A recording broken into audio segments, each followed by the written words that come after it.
10,000 acres of wooded residential land were scorched in an instant when a laser cannon aboard the Strategic Defense Peace Platform misfired today during routine startup tests. Robocop to me is essentially a satire. It's a satire of the 80s. Some people say it's a satire of Reaganomics. We've entered into a contract with the city to run local law enforcement. But it's just a satire of that kind of era when everybody was getting rich and everybody in business were being tough and stuff like that. There's a new guy in town. His name's Robocop. Bob Morton was a character that had been kicking around in my head for a while. He doesn't have a name. He's got a program. He's product. He's like the quintessential yuppie. He's only into consumption. He's only into excess. He's only into self-satisfaction. He's only into furthering himself, and he has no other agenda except himself, which was what many of the yuppies were criticized for back in the 1980s. Welcome to the club, Bob. Businessmen were reading Asian martial arts books to learn how to be better businessmen, and they were calling each other killers, and they were talking about hostile takeovers. Now that's how it's done in the big leagues, Johnson. You see an opening, you go. And so I was trying to raise it just to the thing where they really were killing each other. I'm cashing you out.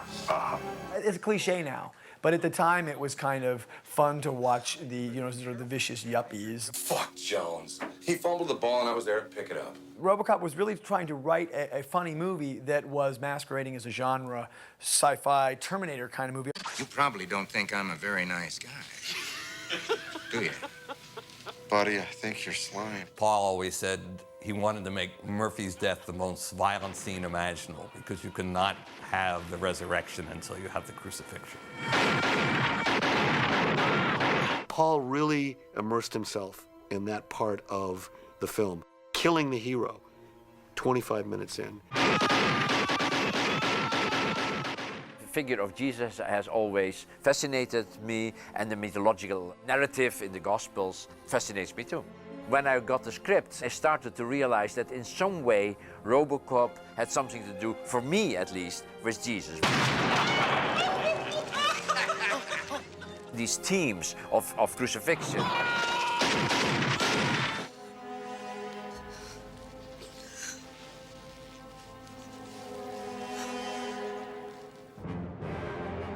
Resurrection.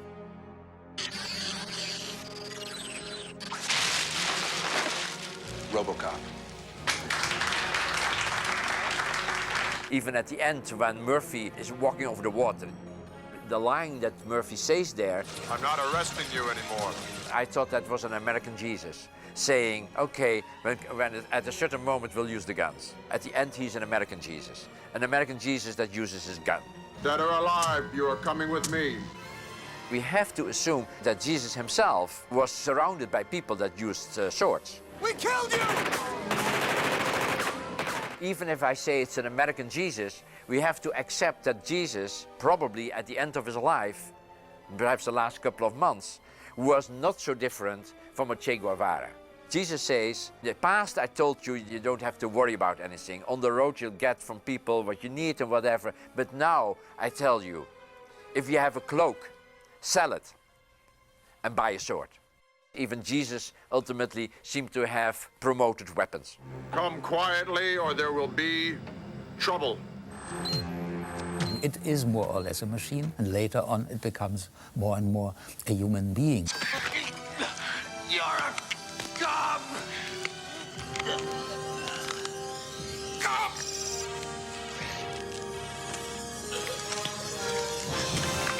It's the classic struggle for identity, the classic struggle for people trying to assert their own individuality. Yes, I am a cop. And trying to retain that individuality in a world that insists on being bland and superficial and violent and knee-jerk. His soul is real, and that makes the film, I think, so interesting. That makes this character of Robocop so interesting. One of the elements that was extremely important was really the scenes where Murphy visits his house. Welcome, shopper. Let's take a stroll through your new home. Then you get these flashes of the past. This kind of in the brain going stuff that you would participate in the brains of a half man, half robot were extremely seductive to me because I felt there nearly a theological significance, meaning the search for the lost paradise. Did they blank his memory? How much does he remember? Who owns his personality once the memory is blanked? Those are all existential questions that I thought were really fun to explore in the script. Do you have a name? He's obviously in an existential dilemma. He's being driven by forces that he doesn't understand. And what it is just his own life. It's his own humanity. And eventually, of course, that breaks through.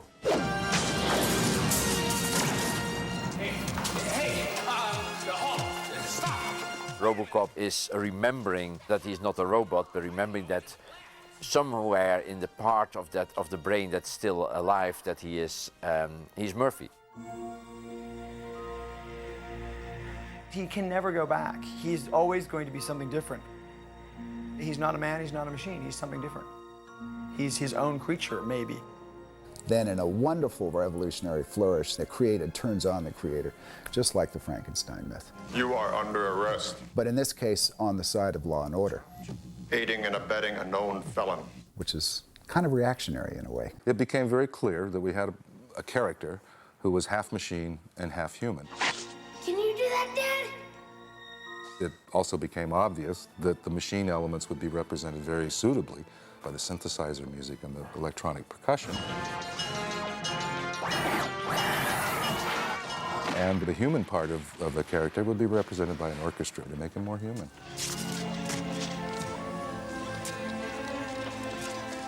I went through 6 or 7 themes until we finally landed upon the Robocop march. Paul Verhoeven, he would walk around my studio like Robocop, and he would move, his arms and his head to just give me the idea of how he wanted it to be fluid. It's a pretty cool way to approach it.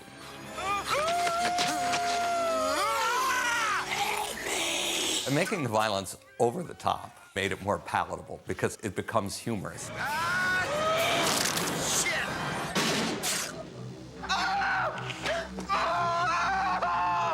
I hate movies where violence is elliptic. I think to see people shooting and then you see somebody on the street or just like this without showing what damage a shot does, I don't think that's a big advantage. The original version of Robocop that ultimately was, let's say, changed because of the MPA, the violence, of course, was much harsher in my cut. Okay, Funzo. Then it appeared in the theaters. Okay, Funzo. By making the violence less, by making the violence more elliptic, you were taking away nearly the burlesque or the grotesque of my staging. That was so much over the top that it was nearly kind of absurd.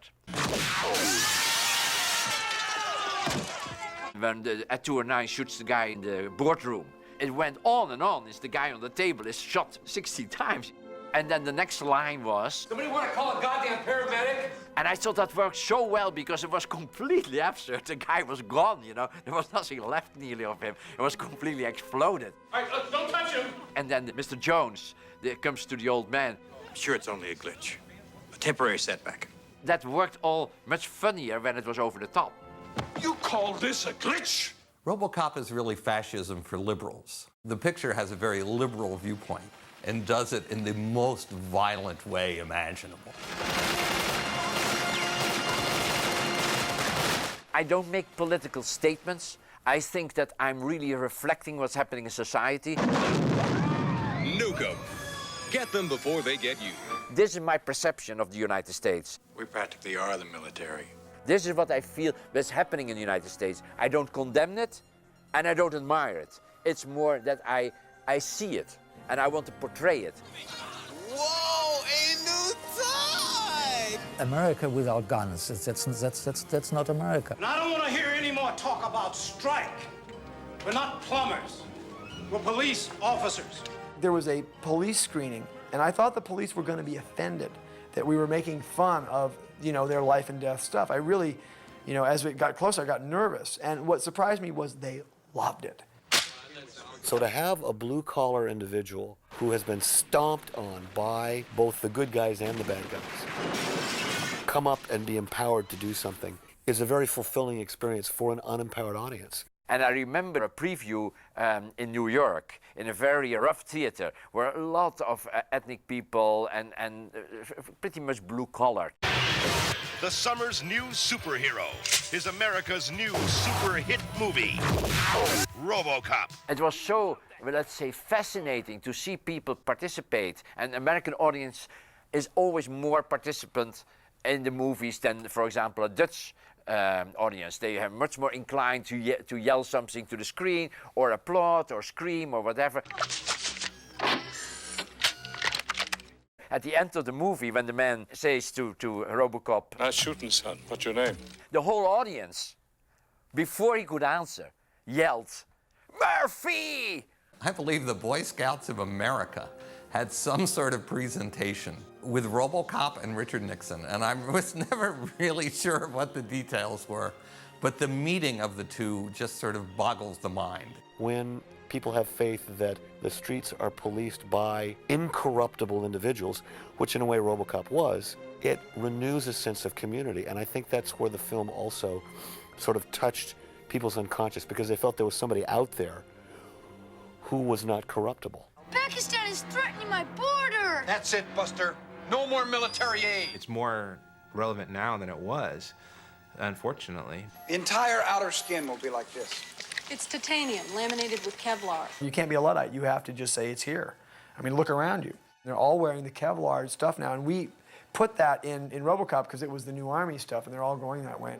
The LAPD is becoming more like paramilitary forces, and they look just like peacekeeping troops, and I think it's because that's what the cities are demanding now. We can expect 209 to become the hot military product for the next decade. Now we have more Dick Jones vision of law enforcement, a militarism in which no secrets get out, which is really troubling when you think about it. But, America deserves that. It's a land of private property where everything has to be owned, serial numbered, protected, and controlled.